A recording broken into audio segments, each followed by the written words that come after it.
And that's because the patterns, after those fish have finally done spawn, let's say that's done.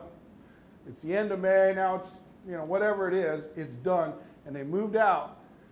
They move out to places that, they're gonna spend the rest of the summer.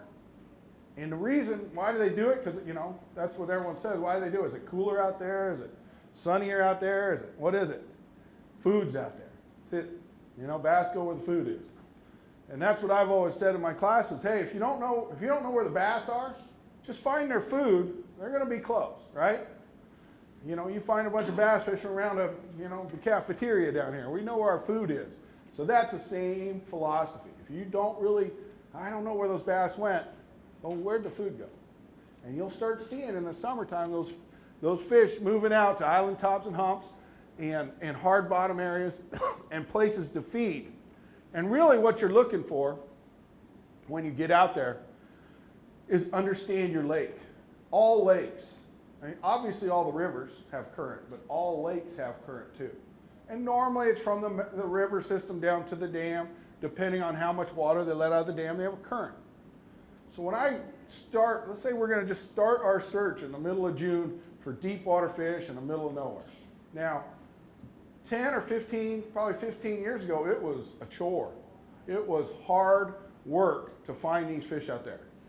But with the new mapping, the new units, the technology, the side view, the down view, the mapping especially, it's almost too easy now. Now it's gone the other way. Now I can sit in my home and look at my graph and go, well, there'll be a fish right here. And if there's any kind of population, there will be fish right there. I don't have to go out there and cast to figure it out. So that part of it makes it easier, but it's also harder because now a lot of people know that. So now you got to have some other variables. We'll talk about lures at the end, but this is what we're going to talk about. Okay, the fall. And really, the difference here on the fall is really how those, either one, the fish react, or two, the bait react, okay? So number one, when you're out there fishing in the fall, be aware. Here's what I always say. Let's say June and July, maybe in August, you've been catching them on this. Maybe you found a good spot on Kentucky Lake. And every day you go out there and catch 5 or 10, 5 or 10. It's a really good spot. Peters out towards the end of the summer. And what happens in the fall when we start getting those cooling nights is those fish actually move. And to me, they move two ways. I always call the fall time of extremes. And that's because I want to go extremely deeper or extremely shallower, okay?